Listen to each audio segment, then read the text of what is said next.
Watching nerds fight with their words will always be an Allston melee pastime. We get that there's a couple times where people genuinely don't like each other and might be playing for some significant cash, but that doesn't stop it from looking corny as all hell sometimes. In the primitive times of Smashboards, things have gotten pretty out of control, so in this video we'll be focusing on the less harmful and slightly more mature times. The start of this list may hold a bit of fabricated insults just for content, but these words will turn from fake to real pretty quick, similar to the start of the story for many of them. Whether it's bad bars or Twitter quote retweets, here's Allston Melee's top 10 SSBM Beefs. Number 10, Mike Hayes vs Chillin Dude. Although not the most real of hatred, Chillin Dude and Mike Hayes took Melee where no one asked them to take it and decided to rap about their Melee abilities. Smash Rap had been previously mathematically solved by AB React Music and still has not been anywhere near touched to this day, but the Fox players you'd be surprised beating someone good decided to test their lyrical abilities. Chillin Dude and Mike Hayes in their rap battles of history did fine, we guess. The pair would go back and forth using their words as weapons for at least a year and continue to collab on stuff in the future. As much as we might not have been the biggest fans of the melee rap that came from it, it is super cool to see Mike Hayes bust out of the shell and completely blow our expectations out with his new release of music. Now dropping stuff on Spotify that we'd actually listen to, we'd have Mike favored in a run back, but if you're a Chillin Dude fan, I think you'll have more content to come in this video. Melee's Rum Nitty vs Tay-Rock receives a firm but low entry in regards to how little they actually had a problem with each other. Number 9, Captain Crunch vs Michael 41 Million. Scene 1, Act 2, Bloomington, Indiana. In the red corner, we have Michael 41 Billion, famous number 1 on Netplay and Chicago, the somewhat campy and non-approaching Puff player. In the blue corner, we have Captain Crunch, Hungrybox's coach, also sponsored by Team Liquid, Fox player who HBox has said goes even with him in friendlies. We're at Full Bloom 4, the closest major to Michael's home at the time. It's 2 weeks after Michael had just won the National Melee Arcadian, which was a tournament where anyone ranked top 100 was banned. After Michael won, Crunch would diss the Puff player and the Arcadian in tweets we're unable to show you because his Twitter's deleted, saying that he probably would have won if he attended and didn't know the event was that free. After stirring the pot, Michael would suddenly approach his problems head on and find himself in a $100 money match against the person who's probably played the most friendlies with the best Puff player ever. Game 1 would be a tight battle throughout, with Michael finding a high % deficit rest out of shield, followed by the screams of a Midwest crowd. The close games that followed would result in a wide-eyed Game 5, hard-on-the-line scenario, and from the depths of hell that exist in Michael's brain, he would clutch box on the mans who screamed for more clutch boxes than any other mans. Did they have the most insult-prone beef? Or the most continuous? No. But to see HBox's coach talk and then feel the exact pain that HBox has put through Fox mains was something special. Even if you are my mom Hall of Flames royalty, Lewis. Number 8, FoheBro vs Chango. I feel like half this list might be, oh, this one time this guy thought this Puff player was really lame and didn't like him in real life because of it.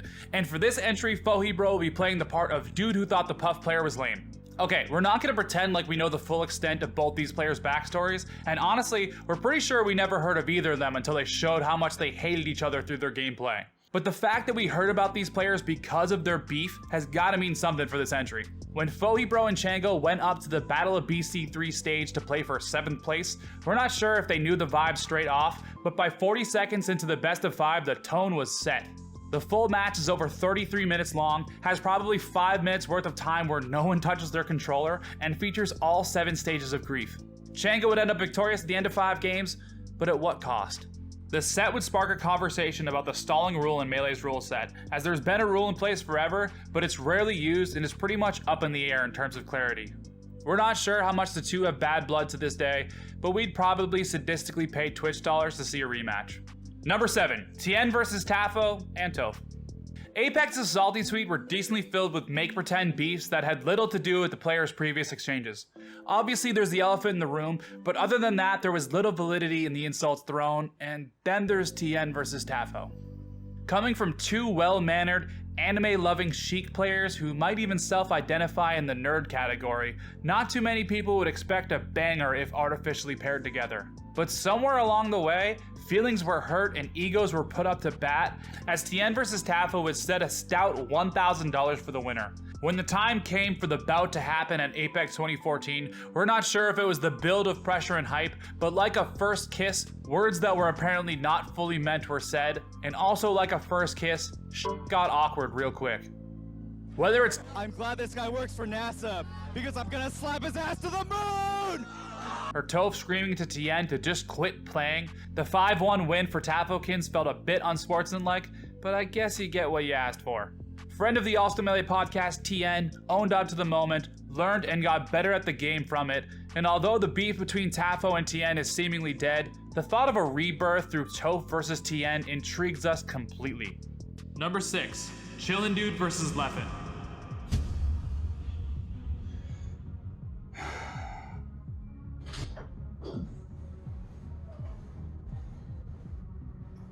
Are you winning, son?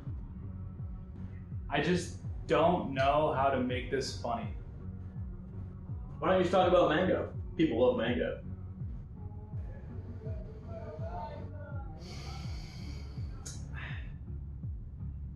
What if I just... What if I just made fun of Hugo like everyone else does? I don't know, man. You're the fucking editor. Whatever.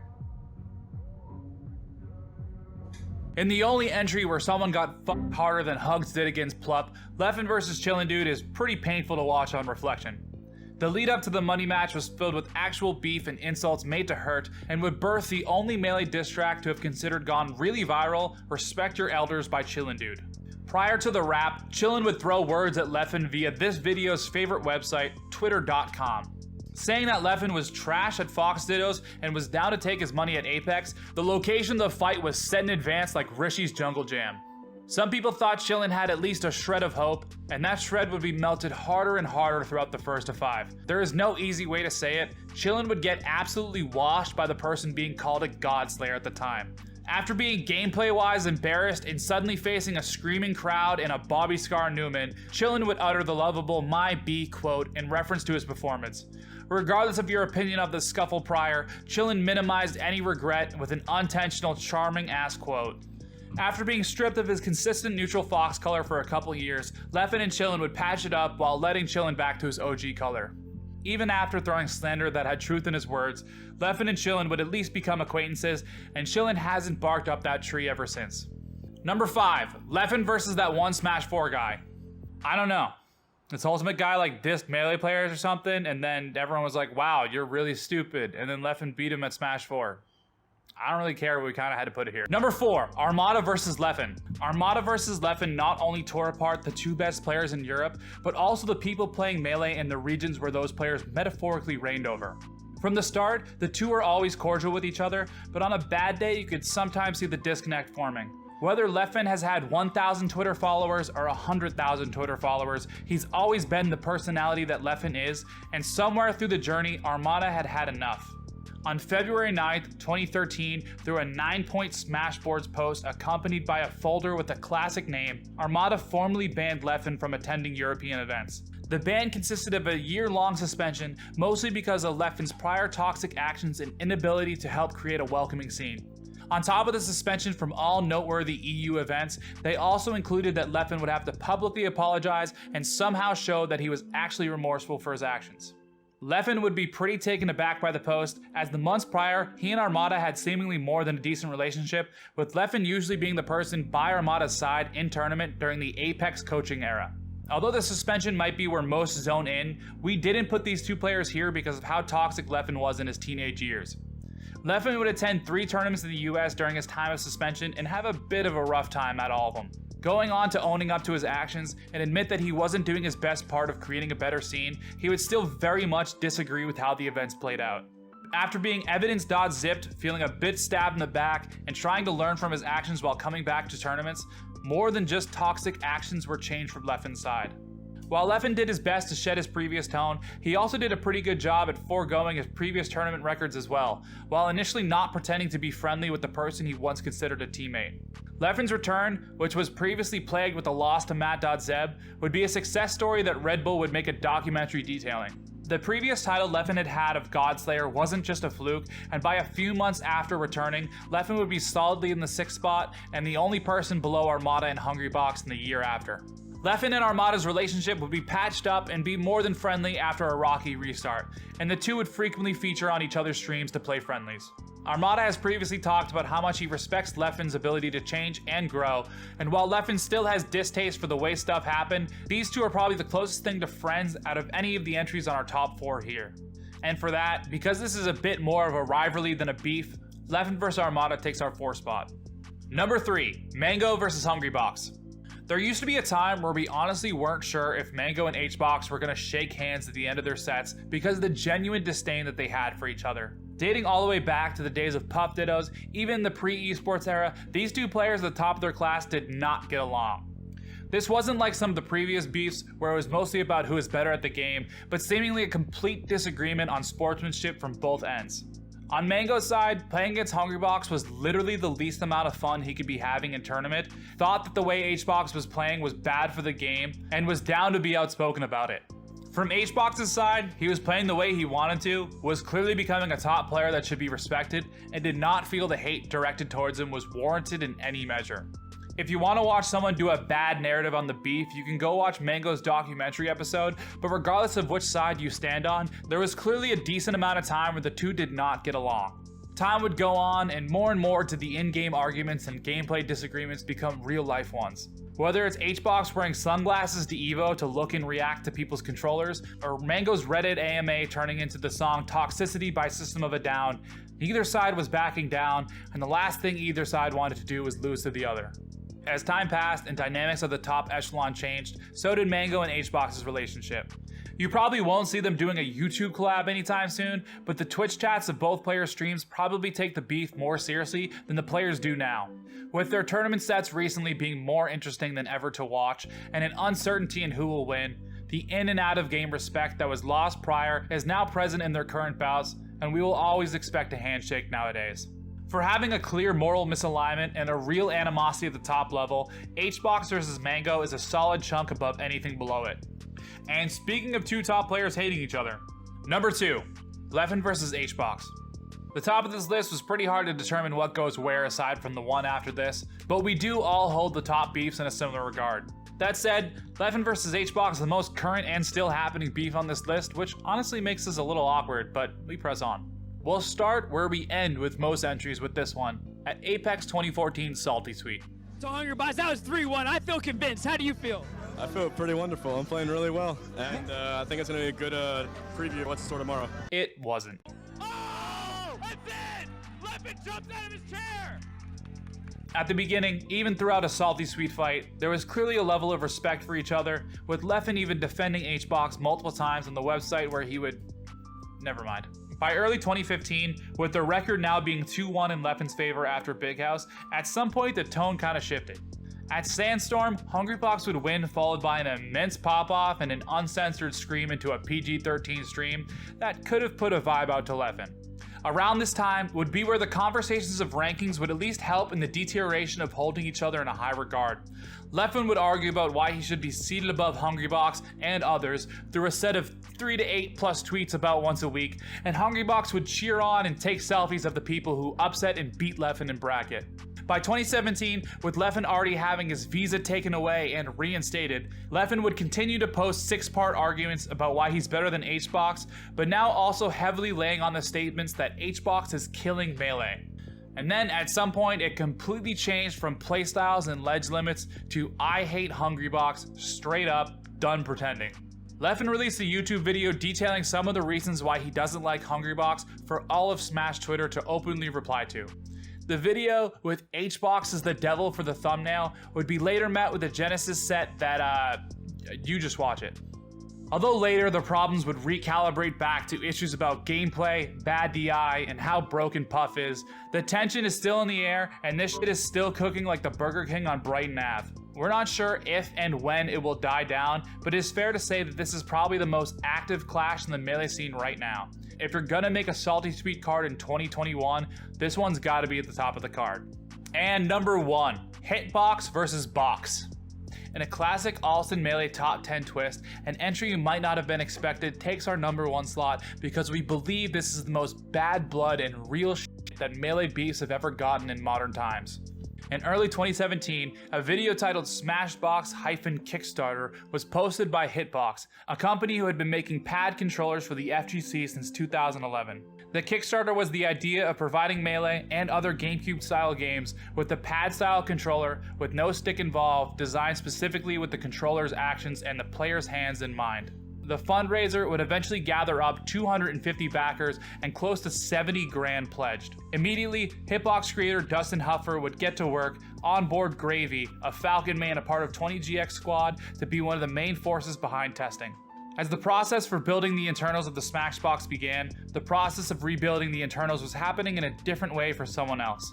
Hax Bunny, former solid top 10 in the world, had been struggling with chronic hand pains from playing Melee so bad that he had retired from the game in 2016 and was completely unsure if he was ever able to return, saying, "My left hand feels ruined beyond belief.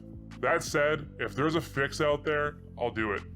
Although Hax had been previously reached out to by the Hitbox team, at the time he had his hopes set full sail at returning with a controller. But now, with the Hitbox becoming a real option for people consistently struggling with hand pains, Hax had a newfound and deeply personal interest in the Smashbox. After and during the Smashbox's funding, a conversation about the controller legality was prompted by the greater scene in reference to the pad-style controller. Top players, including but not limited to Leffen, had a problem with the uncertainty of the actions able to perform with the Smashbox, and tournament organizers were overall weary of the inclusion. The Smashbox and other controllers like it would cycle through long periods of not being allowed at most bigger events, but would at least cause a bit of rift as certain events would allow the controller. During this time would be where Hax would become much more involved with the Smashbox team. Receiving a demo version, it would start to give feedback where heard.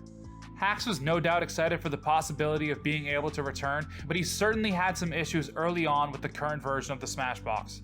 Hax had a big issue with the placements of the buttons and the thought process behind performing certain actions, and believed that certain motions on the controller were actually doing more harm than good. He would go back and forth with Dustin and Gravy about his issues, but would mostly feel unheard during his conversations. From the Hitbox's team perspective, Hax was becoming involved very late into production. They did very much appreciate the feedback Hax was providing, but to be able to move button layouts completely was not something they felt comfortable with that far into development. The riff in communications would lead to an eventual parting of the seas for Smashpad controllers, competing businesses, and threats of violence. But before all that could happen, Hax would send a final plea to the Hitbox team with the barrel loaded on the other side. Hax would ask for a collaborative effort to create a joint product with the Hitbox and himself, claiming to ask for a smaller cut of the profits, and that his intentions were much more focused on the product and the benefit it gave from him, and possibly others like him. Hax believed the information of product and the knowledge of Melee he had, and a combined effort with Hitbox could create a better, more ergonomic final product. Hitbox would firmly deny the joint effort, and whether Hax expected the outcome or not, had been already working with some engineers on creating his own product. Soon after, Hax would be attending locals and regionals events with his own, fully blacked box, self-titled The Box. The product was as clean looking possible, and while people would immediately raise their dollars at Hax, he would stand by that the product was firmly still being tested and was not for sale at this time. Hax would rock different button layouts at different tournaments during this time, while searching for the best answers to his problems. In response to Hax's new product, and hopefully not representing Hitbox while doing so, Gravy asked at least one person to take a photo of the box's layout, and within a couple months, he'd been spotted with a replica version at a tournament. After one of the two approached each other about the topic online, tensions would flare and Gravy would kind of threaten to fight Hax Money in real goddamn life. Somewhere along the way, Gravy would stop representing Hitbox, start calling Hax Voldemort, while Hax would make a video announcing his own box product and another one detailing his past transgressions with the Hitbox team. Hax and Gravy's relationship now, while probably not on site anymore, is still decently filled with hate, but has been sorta awkwardly ironic for the past couple years. While it doesn't take a Twitter interaction to prove they still don't get along, they have tried to work on separate but joint sides and allowing box side controllers at tournaments. On a good day, whether you're in the market for a Smashbox or a BOXX, you can sometimes find somewhere to turn your money into wires and buttons, as both products are in high demand still. While there are obviously no events happening in current day, 2019 was filled with plenty of bigger events that allowed box-style controllers, as more and more people recognize that these are the only way for some people to continue to play Melee. Overall, Melee beefs throughout the years have been claimed as something good for the scene, and on a base level, we kinda agree. Things like the Salty Suite gave a stage for Melee shit talk and open egoism that the FGC has been born and raised from. Still, we've seen time and time again where someone takes some stuff just way too seriously and ends up coming across as totally dramatic or entirely cringy. If your problems are over a game, keep your problems in the game. Otherwise, you kinda deserve the possible embarrassment ahead. Hello, my name is Patty, and for the first time ever, I actually have something to say at the end of one of these videos, so hold on. Allston Melee has bit the bullet, and if you want to support us on making these top 10 videos weekly, you can go to patreon.com/AllstonMelee. That said, there are 20 other organizations that deserve your money way more than we do, so please only donate to us if we're at the bottom of the list. If you have the ability to throw Allston Melee a couple bones or maybe unlock some bonus content, you can do so at our Patreon. Thank you. Have a great morning, day, or night, or wherever it is for you right now. Goodbye.